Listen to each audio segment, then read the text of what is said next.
আমি দেশ থেকে আরো বালিশের একটা দুটো নিয়ে আসছি, যদি এখানে থাকবো কোথায় তো।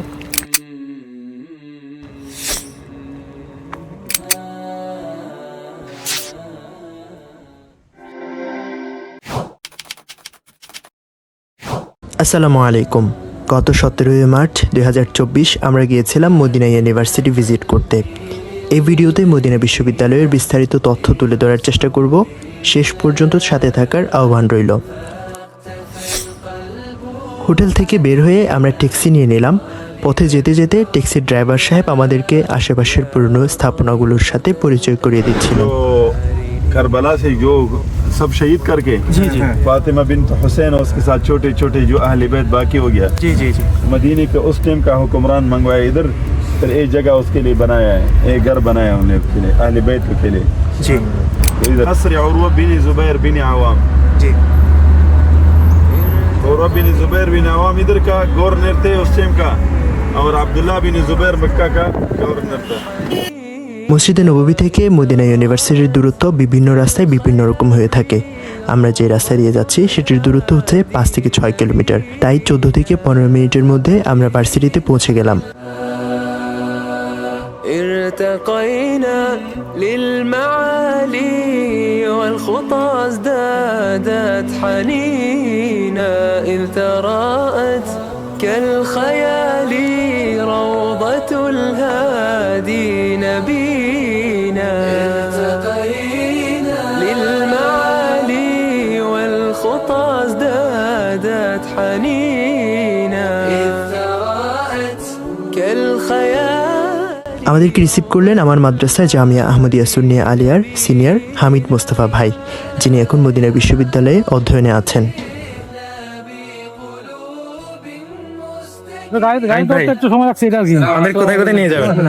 আমরা এখন বিশ্ববিদ্যালয়ের 3 নম্বর গেট দিয়ে ঢুকলাম। এটা বিশ্ববিদ্যালয়ের মেডিকেল, এটা দেখবো। এরপরে বিশ্ববিদ্যালয়ের কেন্দ্রীয় লাইব্রেরিতে যাবো, জি এরপর বিশ্ববিদ্যালয়ের মেইন গেট, এরপরে ক্লাসরুম গুলো, এরপরে ছাত্রাবাস গুলো দেখবো ইনশাআল্লাহ।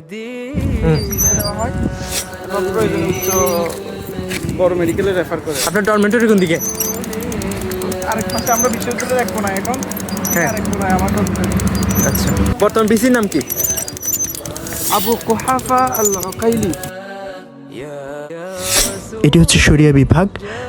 يبغي رحمة للعالمين في يديه نور فجر يغمر المعاد। আর এখানে প্রথমটি কোরআন, এরপর একটি হাদিস, আর সবচেয়ে কাছের যেটি দেখতে পাচ্ছেন সেটি হচ্ছে দাওয়া বিভাগ।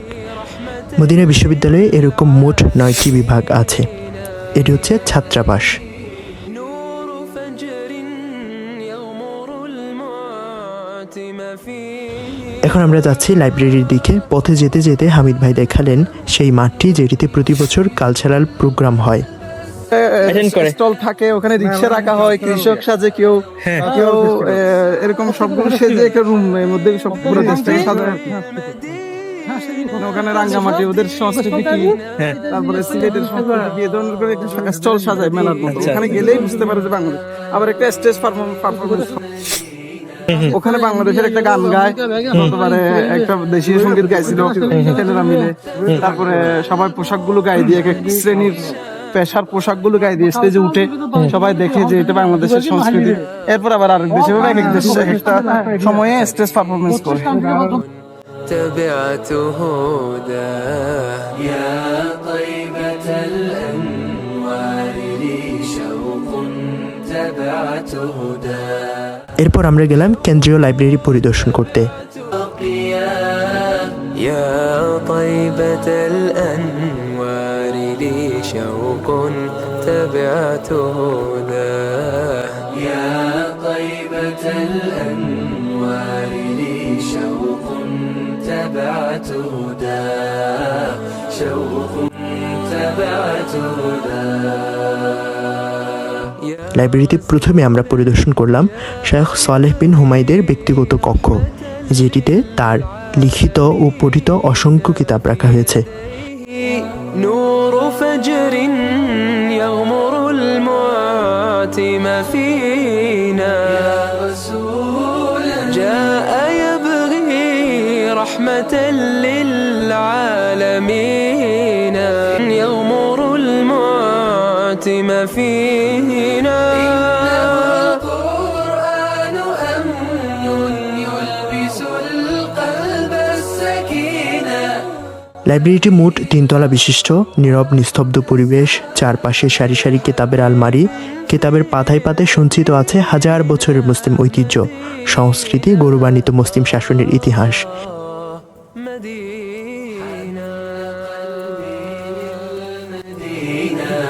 لرسول الله فاقتفى القلب حنينا طالبا لقيا يا طيبة الأنوار لي شوق تبعت এ যেন এক বিরাট সমুদ্র, যার অতল তলে প্রবেশ করা প্রায় অসম্ভব। لي شوق تبعت هدى شوق এই লাইব্রেরিতে প্রায় ৭৫,০০০-এরও বেশি কিতাব আছে। শোভা পাচ্ছে কাচের গ্লাসের ভেতরে অতি যত্নে রাখা পুরাতন পাণ্ডুলিপিগুলো, যাতে কাতেবগণ কলম চালিয়েছিলেন প্রায় শত শত বছর আগে। حن قلبي প্রতিটি পাণ্ডুলিপির পাশে পাণ্ডুলিপিটি সম্পর্কে বিস্তারিত বর্ণনা রাখা হয়েছে। فاقتفى সুবহানাল্লাহ ওয়া বিহামদিহি। পুরাতন, এই যে এখানে বিস্তারিত আছে কত কত সালের এটা। يا طيبة الأنوار জ্ঞাতার্থে বলে রাখি, সৌদি রাজপরিবারের ফরমান অনুযায়ী 1961 সালে এই বিশ্ববিদ্যালয় প্রতিষ্ঠিত হয়েছিল। لي شوق تبعت هدى شوق تبعت هدى ارتقينا للمعالي والخطى ازدادت حنينا إذ تراءت كالخيال روضة الهادي نبينا বিশ্ববিদ্যালয়ের ওয়েবসাইটের তথ্য অনুযায়ী 1964 সাল থেকে ৯৭,৫৭৮ জন শিক্ষার্থী এখান থেকে গ্রাজুয়েশন সম্পন্ন করেছেন। তার মধ্যে বাংলাদেশে রয়েছেন ১,২৩২ জন। روضة الهادي نبينا এটি হচ্ছে পুরো বিশ্ববিদ্যালয়ের মানচিত্র। আসলে এই জিনিসটি দেখে আমার খুব ইউনিক মনে হয়েছে। ভার্সিটি থেকে চলে আসার আগে হাঁটতে হাঁটতে হামিদ ভাই শেয়ার করলেন তার মদিনা বিশ্ববিদ্যালয়ে ভর্তি হওয়ার গল্প।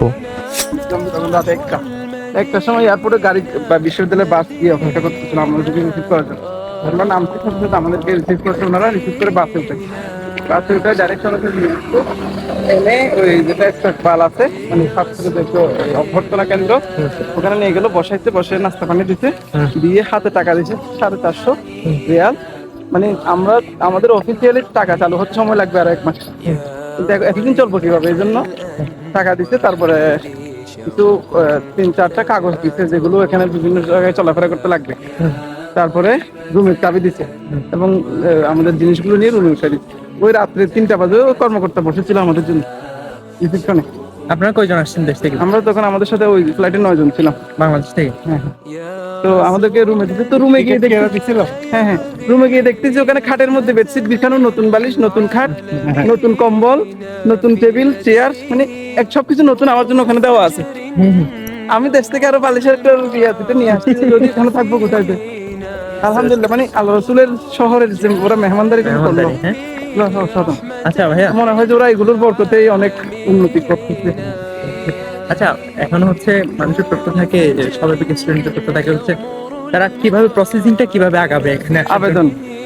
আসলে এটা তো একটা বড় পাওয়া, যেহেতু দূরে দেশ থেকে এত দূরে এসে পড়াশোনা করতে পারা, তো সেই বড় পাওয়া হিসেবে স্বপ্নটাও অনেক ছোটবেলা থেকে রাখতে হয় এবং সতর্ক থাকতে হয় কখন কি হচ্ছে, আমার কি কি কাগজ লাগবে এবং সেগুলো কখন কখন কোথায় পাবো।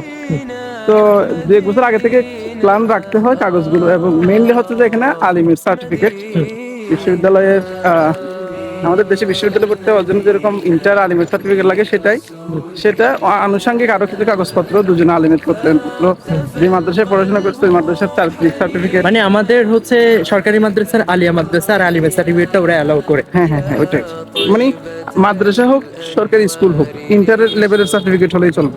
আচ্ছা আচ্ছা, যারা যারা হচ্ছে কলেজে পড়ে, হ্যাঁ, যারা ইন্টার দিছে, মাদ্রাসায় পড়ে নাই কখন, তারা কোন ফ্যাকাল্টিতে ভর্তি হতে পারবে? সব তারা এখানে সায়েন্স চাইলে মুসলিম সব ফ্যাকাল্টিতে পারবে, হ্যাঁ। তবে তাকে ওই ফ্যাকাল্টির জন্য উপযুক্ত করার জন্য আগে 1-2 বছর অন্য পড়াশোনা ওরা করা হবে, প্রাইমারি গুলো ওরা করা দিবে। যদি ছাত্রটাকে আনতে মন চায়, ওদের পছন্দ হয়, তাহলে মানে আসলে এটা এডুকেশনাল ব্যাকগ্রাউন্ড দেখেই তো ওরা আনবে।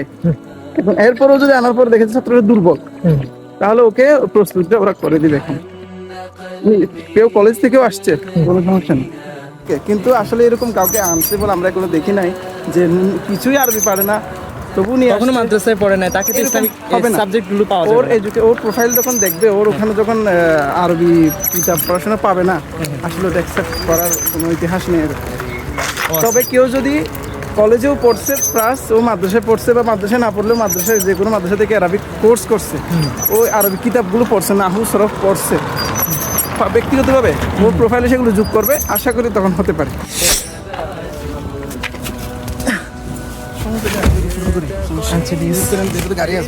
আচ্ছা, আবার কখন যে আসা হয় এই এত পবিত্র জায়গায়, আল্লাহ তাআলা তৌফিক দিলে আর কি। দেশে গেলে হচ্ছে আমাকে একটু করে একটা নক দেবেন, ঠিক আছে ভাই? আসি তাহলে। ভাইয়ের নাম? ইনশাআল্লাহ। নাম দাহিয়াতুল কালবি, মাশাআল্লাহ, আমার দেশি ভাই কিন্তু। ঠিক আছে ভাইয়া, তাহলে দোয়া করবেন, ঠিক আছে? আচ্ছা, কথা হবে ইনশাআল্লাহ। ফেসবুকে তো আছি আমরা, হ্যাঁ, কানেক্টেড আছি, মেসেঞ্জারে কথা হবে, দেখা হবে। আচ্ছা, আসসালামু আলাইকুম ওয়া রাহমাতুল্লাহ। আলহামদুলিল্লাহ ওয়া শুকরিলিল্লাহ। মদিনা ভার্সিটি দেখার পরে হচ্ছে আমরা এখন চলে যাচ্ছি আমাদের হারম শরীফে, মসজিদ নববীতে যাওয়ার পরে ইনশাআল্লাহ আমরা আসরের নামাজ আদায় করব। نحو المدينة مدينة এটাই ছিল মদিনা ভার্সিটিতে আমাদের সফর।